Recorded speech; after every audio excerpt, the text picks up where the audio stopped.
میں آج بہت خوش ہوں، آج ہمارا پہلا انڈا ہوا ہے۔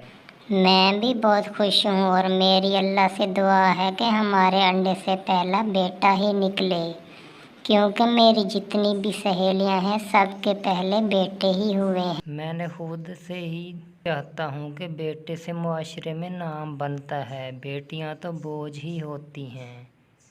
آپ دعا کریں، انشاءاللہ پہلا بیٹا ہی نکلے گا۔ وہ دونوں میاں بیوی بیٹوں کے سخت خلاف تھے اور دونوں کی دعا تھی کہ انہیں پہلا بیٹا ہی پیدا ہو، لیکن اللہ کی کچھ اور ہی خواہش تھی اور ان کے انڈے سے پہلی بیٹی نکلتی ہے۔ دونوں میاں بیوی کے ارمانوں پر تو پانی پھر چکا تھا۔ یہ کیا ہو گیا؟ میری تو ساری دعا ہی ضائع ہو گئی۔ میں تو اپنی سہیلیوں کو منہ دکھانے کے قابل ہی نہیں رہی۔ اس سے تو اچھا تھا ہمارے ہاں انڈا ہی نہ ہوتا۔ پتہ نہیں ایسا کون سا گناہ ہوا ہم سے کہ ایسی سزا ملی ہمیں۔ چھوٹی چڑیا اپنے ماں باپ کی باتیں سن رہی تھی۔ ایک بار اپنی بیٹی کو پیار سے دیکھا تک نہیں۔ پھر کچھ دنوں بعد ان کے ہاں ایک اور انڈا ہوتا ہے۔ اس بار تو انہیں امید تھی کہ اس بار بیٹا ہی نکلے گا، لیکن پھر انہیں جھٹکا لگتا ہے کیونکہ اس بار بھی ان کے ہاں بیٹی ہوتی ہے۔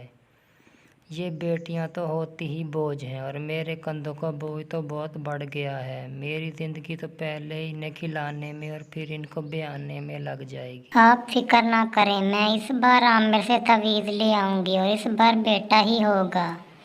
پھر چڑیا عامر بابا سے تعویذ لاتی ہے، اس بار ان کے انڈا ہوتا ہے اور انڈے سے بیٹا نکلتا ہے۔ وہ میاں بیوی بہت خوش تھے اور خوشی سے ان کے پاؤں زمین پر نہیں لگ رہے تھے۔ اب ہمارے بڑھاپے کا سہارا آ گیا ہے، اب ہمیں کوئی پریشانی نہیں۔ وہ دونوں میاں بیوی بیٹے کو تو تازہ تازہ پھل کھلاتے لیکن بیٹیوں کو سوکھا دانہ ہی دیتے تھے۔ وہ دونوں میاں بیوی اپنے بیٹے سے بہت پیار کرتے تھے۔ وہ دونوں بہنیں بھی اپنے بھائی سے بہت پیار کرتی تھیں اور انہیں جو بھی پھل ملتا اسے بھائی کو کھلاتی تھیں، لیکن ان کے ماں باپ صرف انہیں اپنے بیٹے کو ہی پیار کرتے تھے۔ اپنے بیٹے کو برانڈڈ چیزیں دیتے اور بیٹی کو جو بھی دیتے لنڈے سے لا کر دیتے، اور اپنے بیٹے کو شہر کے مہنگے اسکول میں داخل کرایا اور بیٹیوں کو گاؤں کے ہی سادہ اسکول میں داخل کرایا۔ ان کا بیٹا ان کے پیار کی وجہ سے بگڑ جاتا ہے اور اپنے ماں باپ کو بہت تنگ کرتا ہے۔ پاپا، میرے دوست کی برتھ ڈے ہے اور مجھے 5000 چاہیے ورنہ میں اسکول نہیں جاؤں گا۔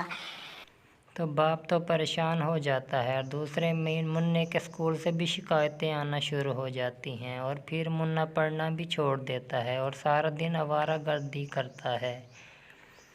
پھر منع جوان ہو جاتا ہے اور ایک چڑیا کو پسند کرنے لگتا ہے۔ چڑیا کہتی ہے میں تم سے شادی کروں گی اگر تم اپنے ماں باپ سے سارے رشتے توڑ دو۔ بس اتنی سی بات وہ اپنے ماں باپ کو چھوڑ دیتا ہے اور دونوں الگ گھر میں رہنے لگتے ہیں۔ وہ دونوں میاں بیوی بہت روتے ہیں کہ جس بیٹے کو انہوں نے اتنا پیار کیا تھا وہ کسی اور لڑکی کی خاطر ان کو بھی چھوڑ دیتا ہے، اور پھر ان کی بیٹیاں آ جاتی ہیں۔ اماں پاپا کیوں رو رہے ہیں؟ آج تو بڑی خوشی کا دن ہے، میں نے ڈاکٹری کا امتحان پاس کر لیا ہے اور میں نے لیکچرر کا امتحان پاس کر لیا اور ہماری نوکریاں لگ گئی ہیں، ہم آپ کا سہارا بنیں گی۔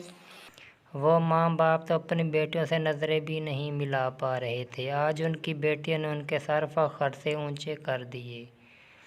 دوستو، ایسی مزید سٹوریز دیکھنے کے لیے ہمارے چینل کو سبسکرائب کریں اور ویڈیو کو لائک کریں۔ Thank you.